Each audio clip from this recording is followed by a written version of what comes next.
Hoy os voy a hablar un poquito sobre un poco generalidades sobre infecciones, sobre cómo los microorganismos intentan penetrar nuestros cuerpos y causar infecciones, y cómo nuestros cuerpos son capaces o bien de repeler esas infecciones o bien de luchar frente a ellas en respuestas que denominamos respuestas inmunes, y qué otros mecanismos existen para bien o prevenir o luchar frente a infecciones.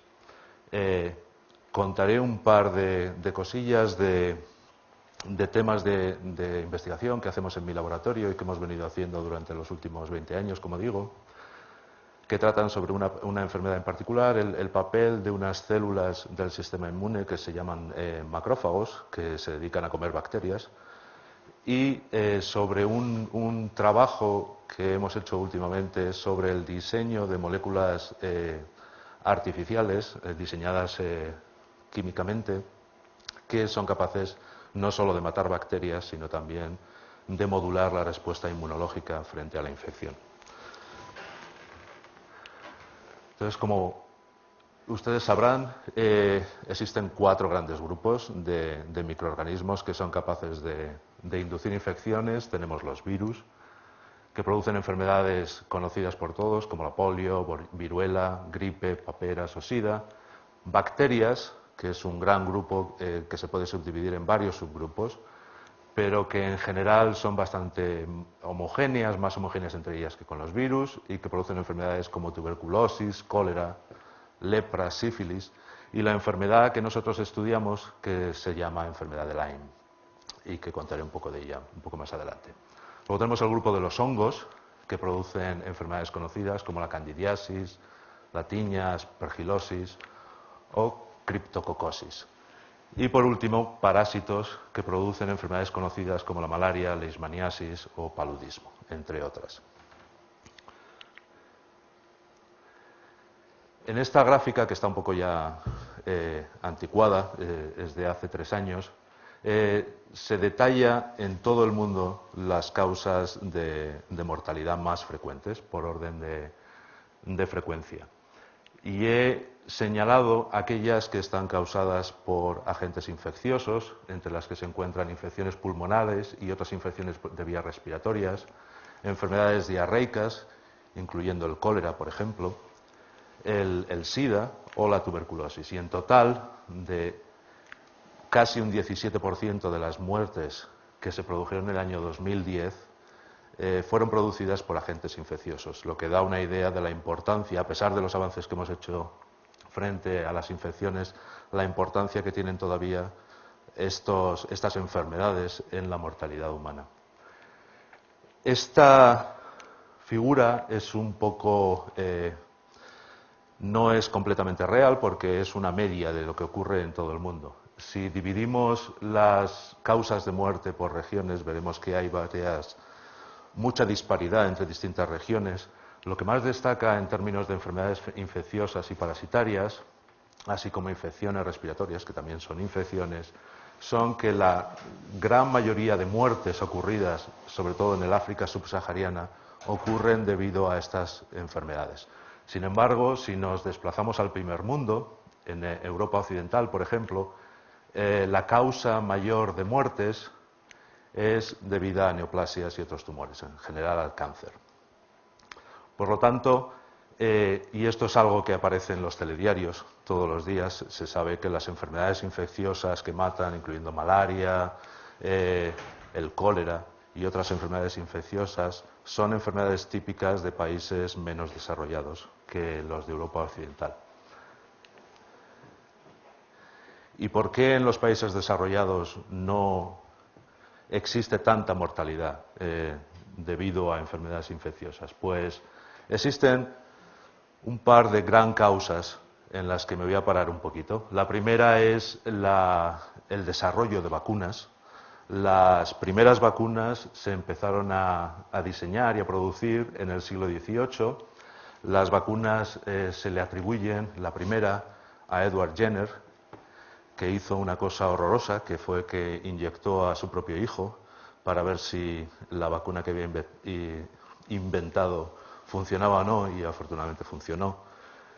Y esta primera vacuna se denominó vacuna precisamente porque utilizó un virus que produce viruela en vacas.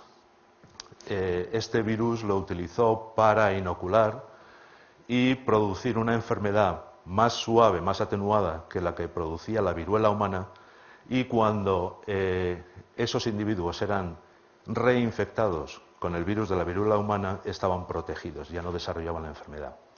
Y esto él lo había observado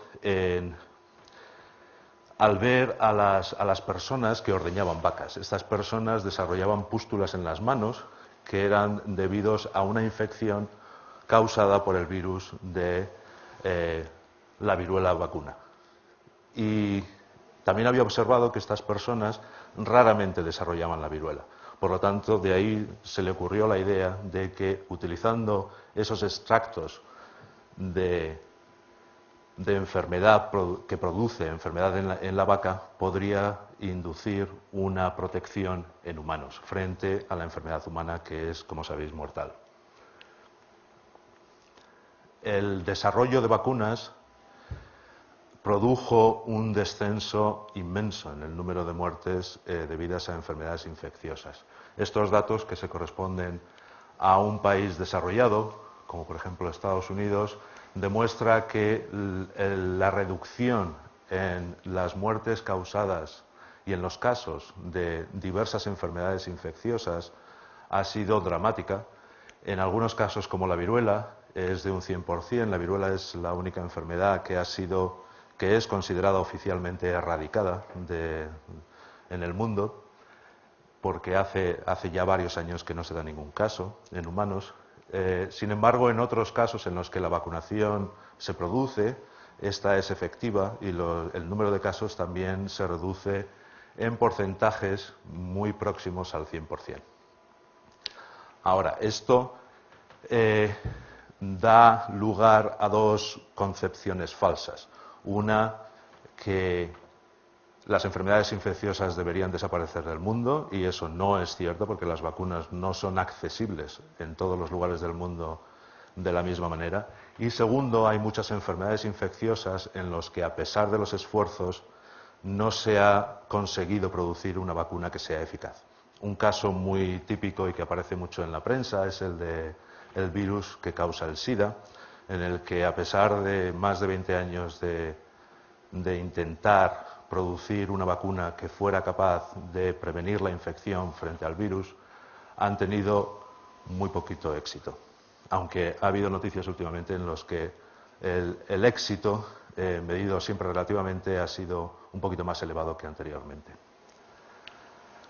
El segundo gran salto en la lucha frente a enfermedades infecciosas fue un descubrimiento casual atribuido a Alexander Fleming, y es el descubrimiento de los antibióticos.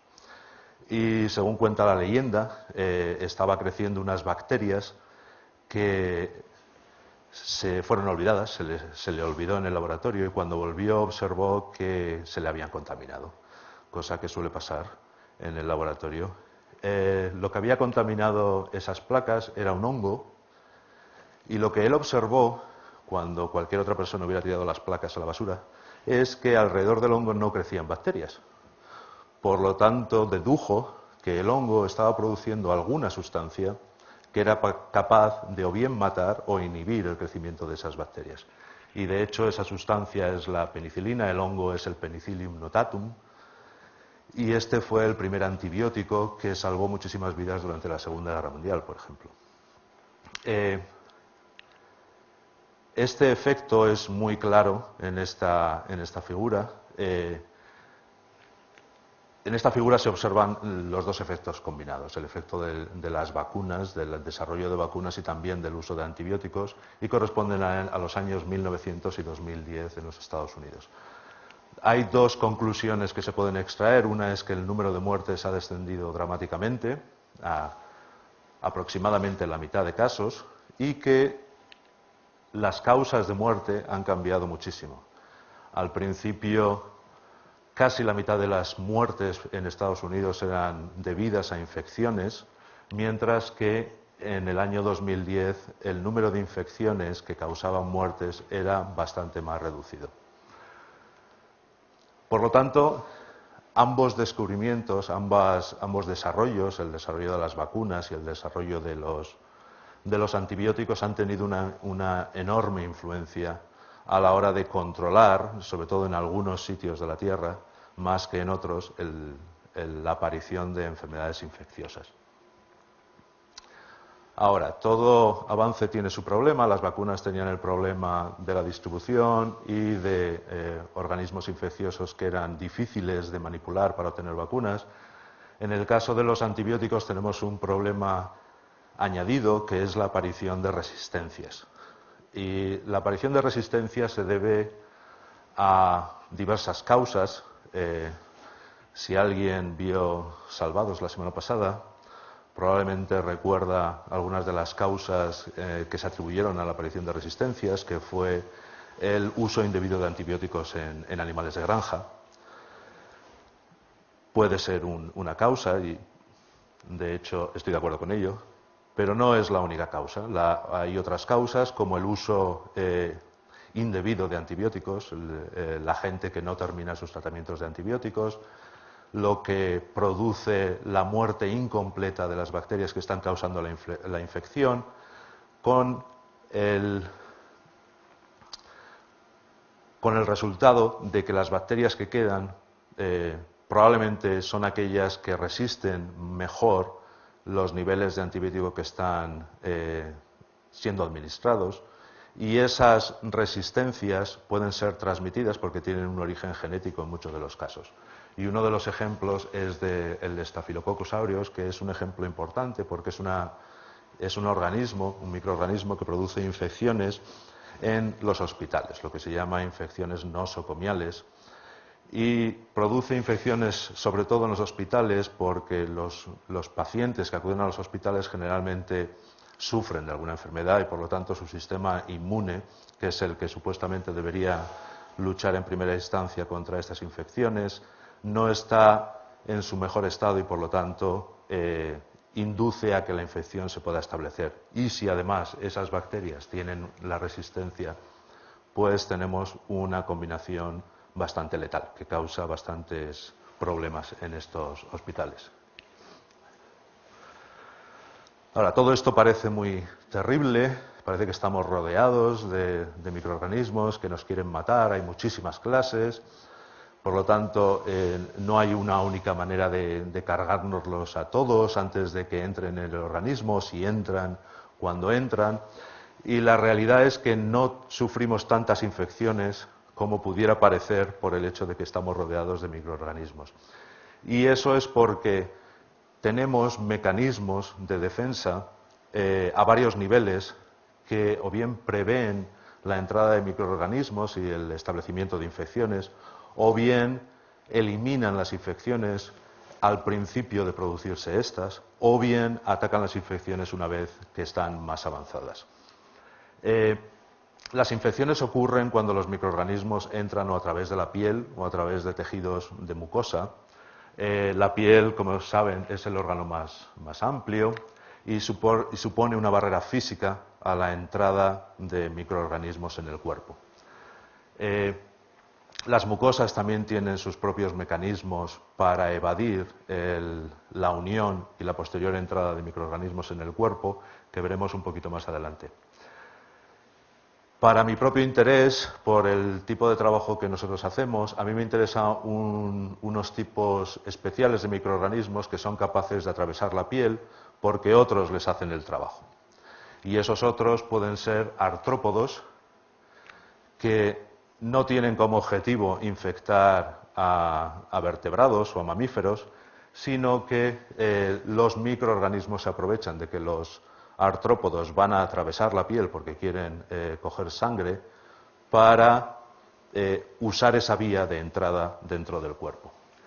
Tenemos ejemplos como el mosquito anófeles, que transmite enfermedades como dengue, por ejemplo, el mosquito enano, el cubicoides, que transmite enfermedades muchas de interés veterinario, como la lengua azul, y mi favorita, la garrapata, no cualquier garrapata, la garrapata del ciervo, la del género Ixodes, que transmiten mi enfermedad favorita, que es la enfermedad de Lyme o borreliosis de Lyme. Y como he dicho, el objetivo de estos microorganismos, cuando utilizan a estos vectores, que llamamos estos artrópodos, es romper la barrera física que supone la piel para poder entrar en las capas subepiteliales y poder establecer una infección si los mecanismos de defensa que hay dentro del organismo no es capaz de remediarlo antes. Esta es la enfermedad que nosotros estudiamos, sobre todo, es la borreliosis de Lyme. Es una enfermedad transmitida por una especie muy característica de bacteria que está aquí en toda la diapositiva. Son estas noodles, estos macarrones que hay en toda la diapositiva. Es una enfermedad, mi ex jefe solía hacer un chiste que es muy apropiado. Esta es una enfermedad que está causada por una bacteria muy parecida a la bacteria que causa sífilis. Las dos son espiroquetas. Sin embargo, en Estados Unidos esta enfermedad es una enfermedad de gente acomodada, porque la gente que vive en las ciudades en Estados Unidos es pobre frente a la gente que vive en los suburbios, que es gente rica, que se dedica a hacer senderismo, que tiene grandes pastos, grandes jardines, que es donde viven las garrapatas y donde viven los ciervos, que son absolutamente necesarios porque los adultos de estas garrapatas necesitan del ciervo para alimentarse, no se alimentan en ningún otro animal. Por lo tanto, una manera de cargarse las garrapatas es cargarse los ciervos, pero nadie quiere cargarse a Bambi. Y esta enfermedad, por lo tanto, es una enfermedad social, que solo ocurre en clases medianamente acomodadas. Por lo tanto, si tú trabajas en esta enfermedad y vas a una fiesta y la gente te pregunta, ¿en qué trabajas? Yo trabajo con la enfermedad de Lyme. Pues casi todo el mundo. Pues yo tuve un primo, mi hija tuvo la enfermedad de Lyme. Sin embargo, si trabajas en una espiroqueta muy parecida, que es la que produce sífilis, y tú vas a una fiesta, nadie te dice que su hija ha tenido sífilis. Yo creo que por razones bastante obvias. En esta diapositiva es muy completa porque se representan todos los actores necesarios para que esta enfermedad se mantenga en la naturaleza. Esta enfermedad yo la estudié en Estados Unidos, pero existe en niveles bastante elevados también en Centro Europa, en Alemania, en la República Checa y en Eslovaquia, y en otros países de Europa Central. Existen bastantes casos e incluso en el norte de España hay zonas, sobre todo zonas de montaña, en los que hay bastantes casos reportados de esta enfermedad. Como digo, la transmite la garrapata, es la garrapata del ciervo, por lo tanto necesita el ciervo porque los adultos se alimentan en él. Los pequeños roedores, los pájaros, son los reservorios naturales de la bacteria.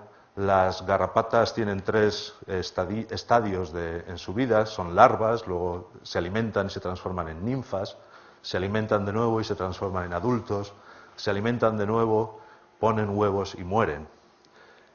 Cada vez que se alimentan necesitan de un hospedador que tenga sangre caliente. Las ninfas, las larvas y las ninfas se alimentan sobre todo de pequeños mamíferos. Las larvas no nacen con la bacteria incorporada, sino que la adquieren cuando se alimentan la primera vez en un animal que esté infectado. Por lo tanto, estos animales pequeños, que son de los que se alimentan las larvas de las garrapatas, son considerados reservorios de la bacteria. Tanto el ciervo como el ser humano son accidentes en la vida de la bacteria, no forman parte de su ciclo vital.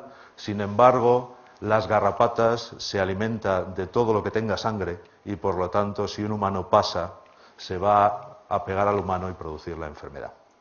Pero no es el objetivo de la bacteria ni forma parte de su ciclo vital. La infección, la enfermedad causada por esta bacteria tiene varias fases, parecida a la sífilis. Empieza con una infección local que ocurre en el sitio donde la garrapata se ha alimentado. Las garrapatas son muy listas, además, porque se alimentan durante hasta una semana y no se notan. El mosquito es capaz de alimentarse muy rápidamente, entonces no le importa cuando tú notas a un mosquito. Entonces, por eso te pica cuando te pica un mosquito. Sin embargo, las garrapatas tienen que aguantar durante un periodo de tiempo muy largo y tienen muchísimos mecanismos para evitar que sean notadas.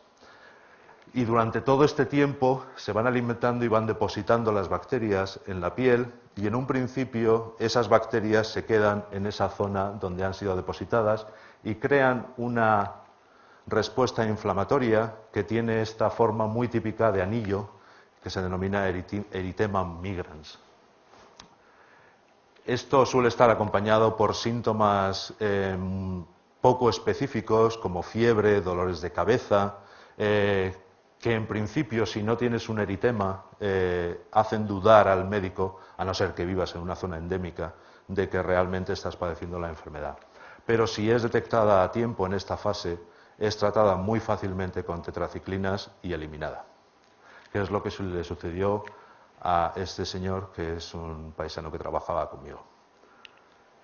Si no se trata a tiempo, la bacteria se puede diseminar a través de la sangre y puede causar una fase aguda con efectos secundarios que pueden afectar a articulaciones largas, produciendo artritis. Este es un caso de una rodilla.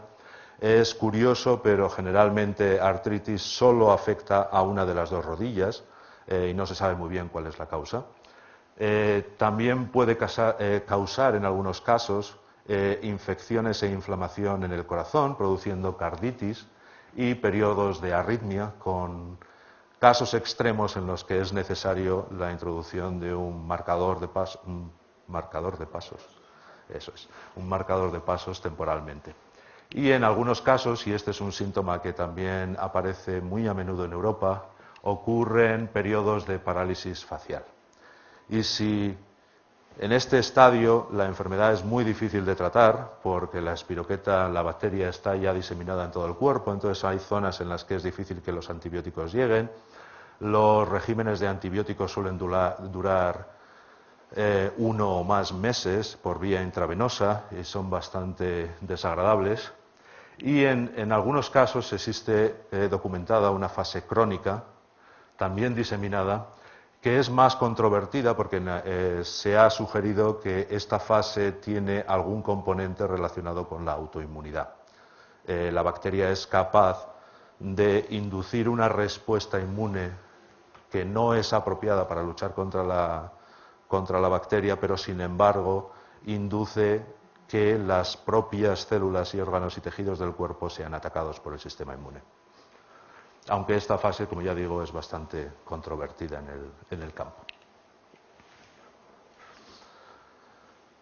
Como he comentado antes, la primera defensa es la barrera frente a la entrada de los microorganismos, pero si los microorganismos acaban entrando, por ejemplo, cuando clavamos mal un clavo y nos pinchamos con algo, hay unos mecanismos no específicos que denominamos mecanismos innatos de defensa, que son capaces, en la mayoría de los casos, de parar la infección antes de que se establezca definitivamente. Este daño en el tejido causa liberación de factores que en general producen dilatación de los vasos capilares, producen también aumento del flujo sanguíneo, por eso cuando te pinchas se pone rojo, porque hay un aumento del flujo sanguíneo a la zona.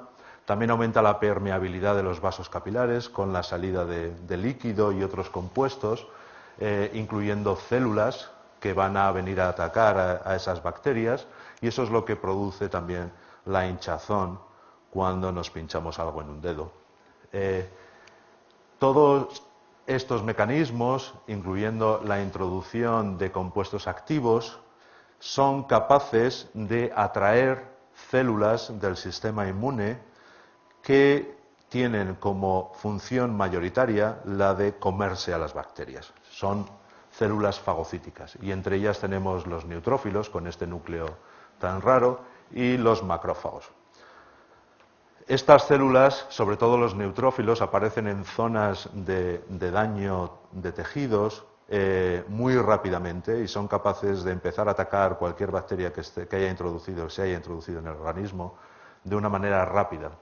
Los macrófagos pueden provenir de otro tipo celular, de los monocitos que circulan por la sangre, que también salen de los vasos sanguíneos, se diferencian en el tejido y también son capaces de producir, de alimentarse de esas bacterias, de eliminarlas por fagocitosis, por ingestión.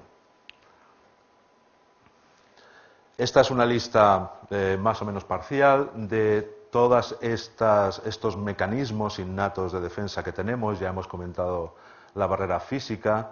Hay secreciones, por ejemplo, en la saliva y en las lágrimas, de enzimas como lisocima, que son capaces de matar bacterias. En el tracto digestivo, por ejemplo, la alta acidez del estómago evita que ninguna bacteria, excepto un caso como Helicobacter pylori, que es capaz de sobrevivir en esas condiciones, sobreviva. La flora del intestino normal, la que no causa enfermedad, que simplemente por competición elimina la posibilidad de que bacterias patógenas se localicen en ese área. La producción de mucosidad, la presencia de células ciliadas que impulsan esos mocos hacia arriba y que al fumar destruimos, por lo tanto aparece más tos y menos capacidad de eliminar esa mucosidad, acompañado de la tos, el estornudo y la presencia de macrófagos, células fagocíticas que también se comen bacterias, que son residentes en los pulmones. Estos también ayudan a evitar las infecciones. La acidez de la orina o el ácido láctico vaginal también evitan en cierta medida la penetración de microorganismos. Y luego tenemos mecanismos internos. Hemos hablado ya de las células fagocitarias que ingieren y destruyen las bacterias. Y también digieren restos celulares, células que se mueren porque se tienen que morir, proteínas desnaturalizadas y también toxinas. Como contraefecto de este efecto comedor de bacterias, tenemos la contraparte, que sería la producción de inflamación. Toda esa interacción, que ya veremos un poquito más adelante, entre las bacterias y estas células que son capaces de comerse las bacterias, tienen como consecuencia la producción de factores que inducen inflamación. Los interferones son capaces de inhibir la replicación de los virus. De hecho, hay tratamientos ya para hepatitis C, por ejemplo, que consiste en la inyección de interferón alfa, de un interferón que denominamos de tipo 1, y que es bastante eficiente en terapias combinadas con otros antivirales. También existen otras proteínas, complemento, péptidos antimicrobianos, de los que hablaremos más adelante, pirógenos internos que producen fiebre. El aumento de temperatura puede variar las condiciones de crecimiento de ciertos microorganismos y, por lo tanto, puede atemperar la capacidad de estos microorganismos de establecer una infección. Y luego tenemos otros tipos celulares, como las células asesinas naturales y las células másticas, que producen histamina y que estas células, por ejemplo, están implicadas también, aparte de eliminar patógenos, están involucradas en el desarrollo de alergias con la histamina. Durante mucho tiempo se desconoció cómo estas células que son capaces de responder frente a microorganismos son capaces de reconocer los microorganismos. Porque no tienen ojos, no pueden detectarlos ni tocándolos. Entonces, hasta el año 96 no se tuvo realmente un buen conocimiento de cómo sucedía ese reconocimiento de cuando un cuerpo extraño se está introduciendo en el organismo y tiene que ser atacado. Se conocía la existencia de estos patrones moleculares asociados a patógenos, que son estructuras que están presentes en los microorganismos infecciosos, pero que nosotros no tenemos. Entonces, eso daba una pista de sobre qué cosas se podían ver en los microorganismos para ser capaces de detectarlos. Lo que no se supo durante mucho tiempo es la contraparte en estas células fagocíticas, qué era lo que era capaz de reconocer estos patrones moleculares que distinguían a un patógeno de una célula propia de tu organismo. Un ejemplo de estos patrones, uno de los más conocidos, es el lipopolisacárido, que es una estructura presente en la superficie de bacterias que denominamos gram negativas. Un ejemplo es Escherichia coli, que también puede causar enfermedades, incluyendo aquellas que cursan con diarrea. Y el mecanismo por el que se identificó cómo estas células del sistema inmune son capaces de detectar patógenos vino con estudios diseñados y desarrollados en moscas. La mosca es un sistema muy útil porque es muy fácil de manipular, crece muy rápido, en 5 días tienes una generación de moscas, puedes hacer genética con ellas, puedes hacer manipulaciones y dentro de una de estas mutaciones que se hicieron en una camada de moscas, una en particular resultó en un fenotipo bastante interesante y era que todos los mutantes morían por una infección de hongos, por lo que no identificó, pero se llegó a la hipótesis de que este gen en concreto y la proteína que codificaba pudiera estar involucrado en el reconocimiento de los agentes infecciosos. Y de hecho esta proteína, que se denomina TOL, se identificó por primera vez en el año 97 y de hecho hace un par de años al descubridor de TOL en la mosca y al descubridor de TOL en mamíferos se les reconoció el trabajo con el premio Nobel.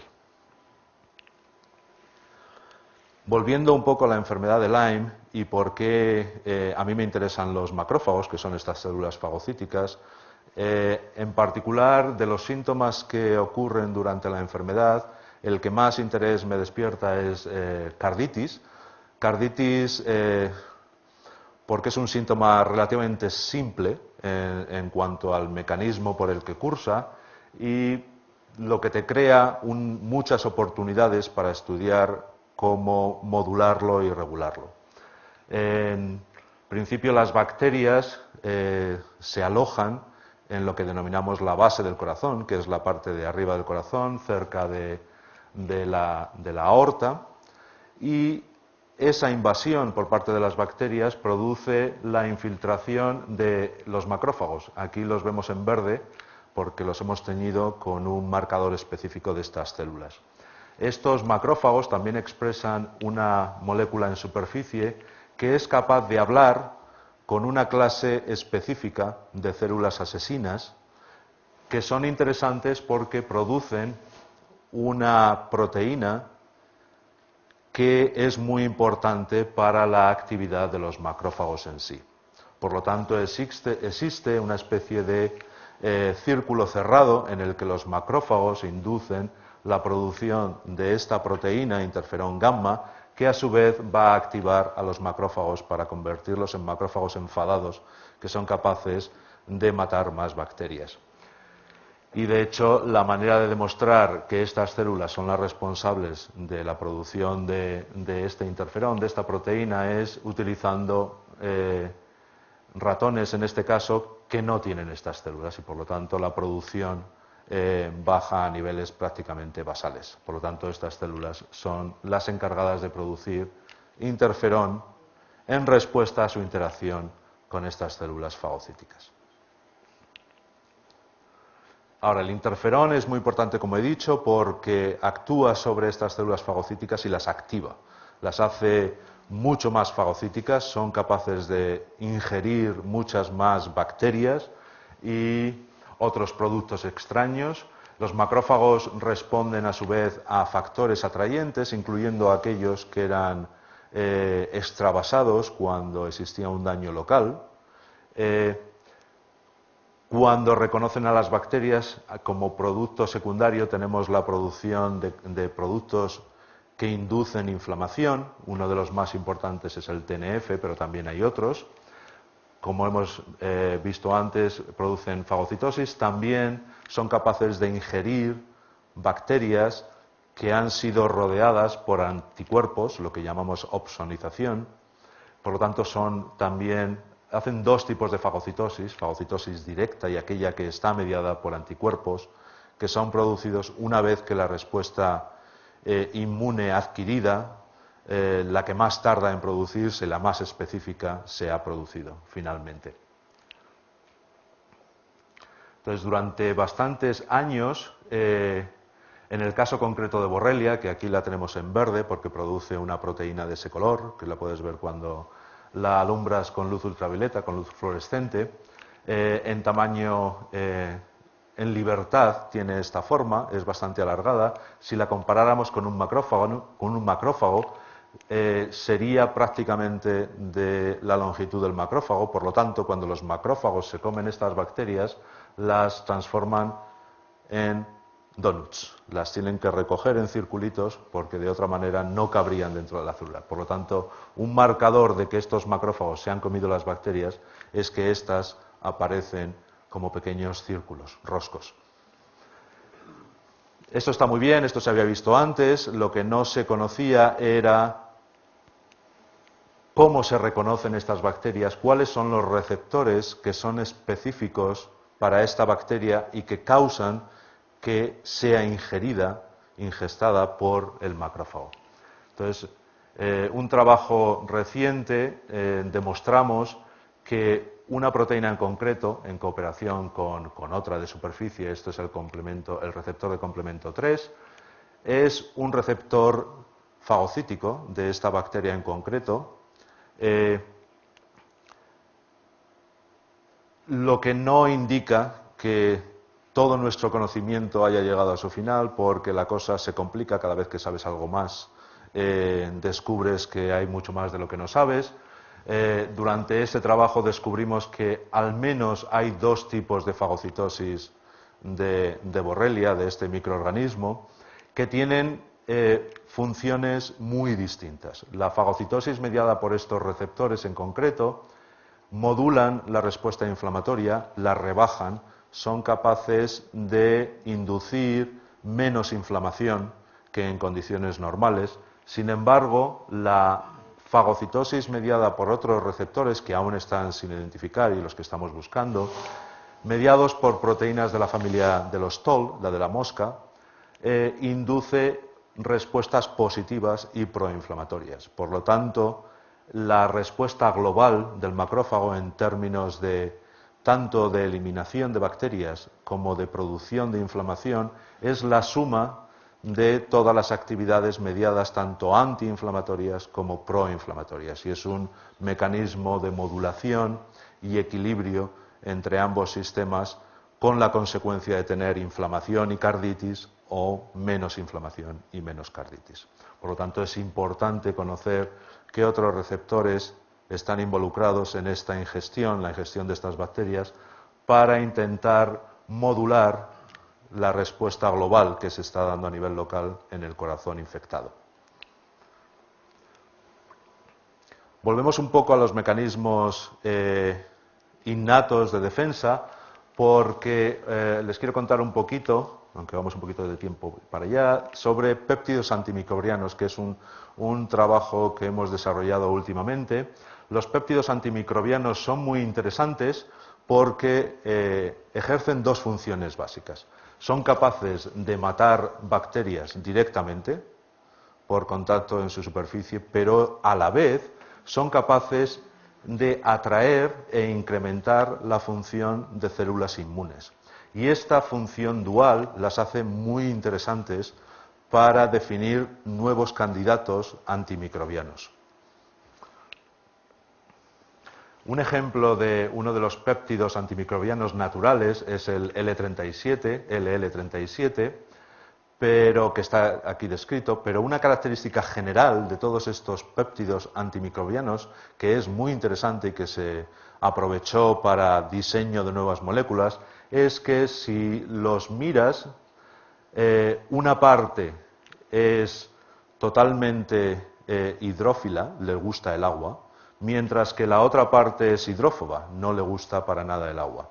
Y esto es muy común en todos los péptidos antimicrobianos. Entonces, aprovechando esta característica estructural de tener una parte que le gusta el agua y otra que no, se diseñaron moléculas totalmente artificiales que tienen la misma característica.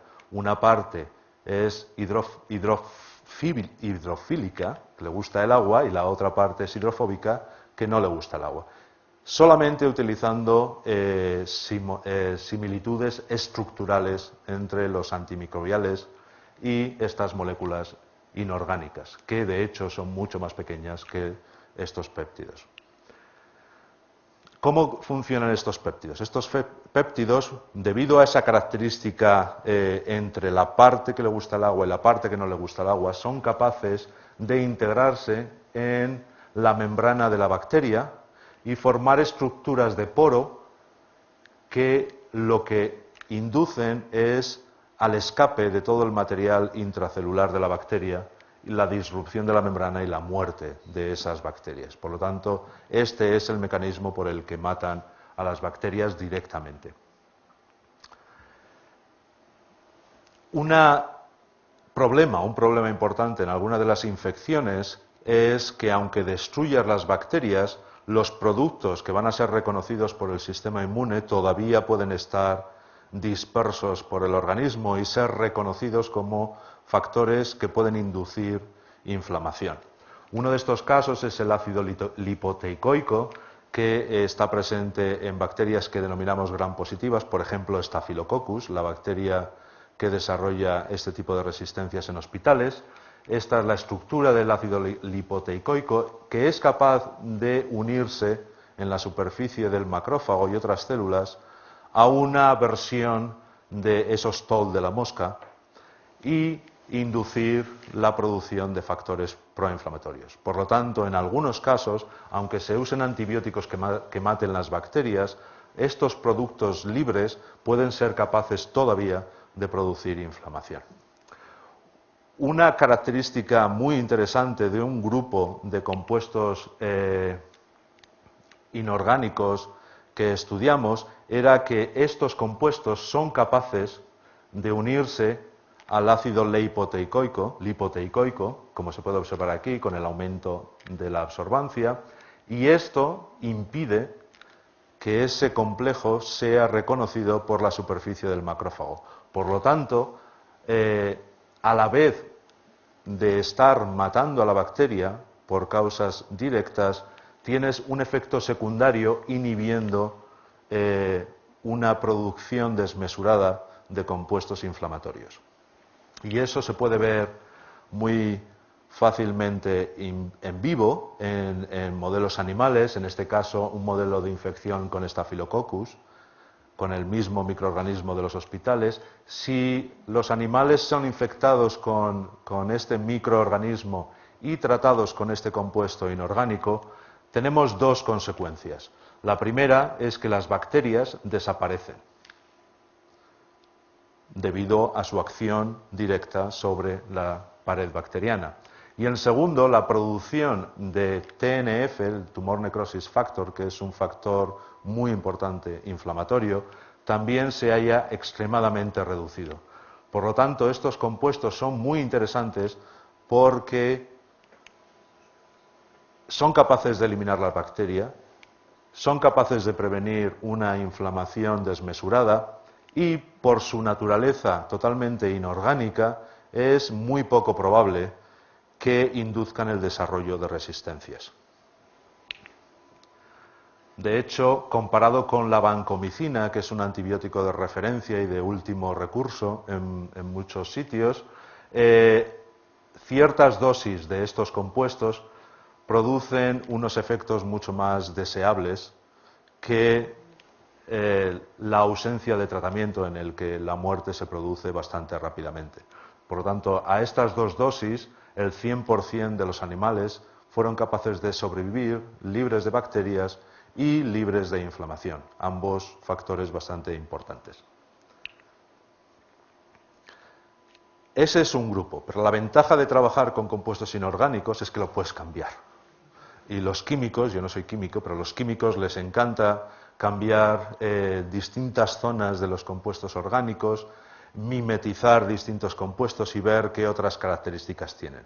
Cuando estudiamos otro grupo de compuestos, descubrimos que afectaban a otro de los factores que también afectan a la actividad de los macrófagos.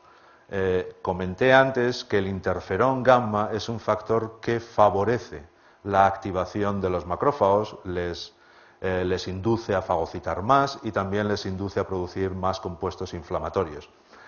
Al contrario, existen otros factores, entre ellos esta proteína, que se denomina interleuquina 10, que es capaz de hacer todo lo contrario. Esta proteína y otros compuestos son capaces de reprimir la activación de los macrófagos.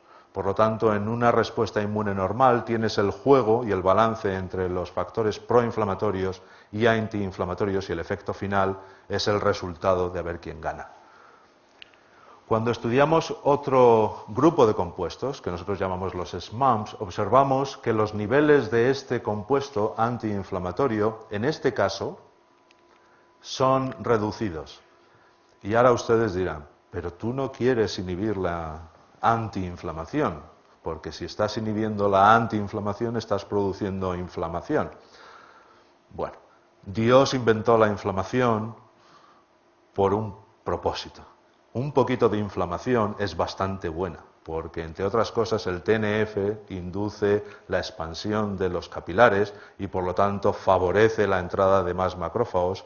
Lo que no es bueno es el exceso de inflamación. Y en este caso en concreto, la represión de la producción de este compuesto antiinflamatorio lo que produjo es la producción de compuestos que son capaces de atraer células inmunes al lugar de infección, que es exactamente lo que quieres hacer. Quieres atraer a aquellas células que van a ser capaces de atacar a los microorganismos y eliminar la infección eventualmente. Esto es solo una muestra de las características que se pueden buscar en este tipo de compuestos. Existe una búsqueda activa actualmente. Lo que se busca es variedad, utilizar otros mecanismos de defensa para modularlos y producir una respuesta eficiente, que puede ser tener una eficacia distinta dependiendo de la infección a la que nos estemos enfrentando. Por supuesto, todos estos compuestos tienen que ser probados y seleccionados por su baja toxicidad. No queremos matar al paciente a la vez que a las bacterias. Una función que hay que realizar es el incremento de la estabilidad de estos compuestos en vivo. Estos compuestos son bastante estables. Estos compuestos inorgánicos, que denominamos miméticos, son bastante estables por sí mismos, pero a su vez se puede incrementar esa estabilidad utilizando, por ejemplo, administraciones locales que van más hacia donde la infección está desarrollándose. Por supuesto, el coste tiene que ser manejable, sobre todo para utilizar estos compuestos en lugares en los que las infecciones son más prevalentes y que suelen ser los países más pobres. Y deben ser eficaces, mejorando su actividad, dependiendo de la infección en concreto que se esté manejando en ese momento. Y para eso es fundamental utilizar modelos que sean realistas y que reproduzcan con cierta fiabilidad lo que sucede en los humanos. Y con eso les muestro la diapositiva más importante, la de los agradecimientos. Este es un trabajo que requiere el uso de muchísima capacidad, tanto manual como intelectual.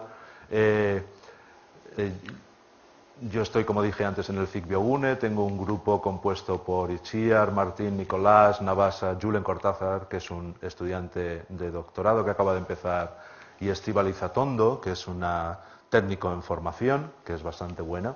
Cuando estaba en la Universidad de Massachusetts, en Amherst, la gente que trabajó conmigo fueron estudiantes como Kelly Holly, Chris Olson, Human Izadi, postdoctorales como Juan Manuel Iglesias, Nicolás, que se vino conmigo de Estados Unidos, técnicos como Tonia, estudiantes como Furkan y postdoctorales como Avi, sobre todo la colaboración del químico inorgánico, que es el encargado de soñar todas estructuras y hacerlas posibles en el laboratorio, porque ellos tienen los medios. Esto también ha sido posible gracias a colaboraciones bien con la Universidad de Vermont, a través de Mercedes Rincón sobre todo, de la Universidad de Boston, de la Universidad de Connecticut y, por supuesto, sin dinero es poco probable hacer muchas cosas, así que he sido afortunado de recibir dinero de los Institutos Nacionales de la Salud en Estados Unidos, de la Fundación Gates, de la propia Universidad de Amherst, del Departamento de Agricultura de Estados Unidos, de la Asociación Americana del Corazón, recientemente del Ministerio de Economía y Competitividad, del séptimo programa marco de la Unión Europea y, por supuesto, de las personas que me pagan el salario, que son Iker Basque. Y con eso les dejo, si tienen alguna pregunta, estaré encantado de contestarles. Muchas gracias.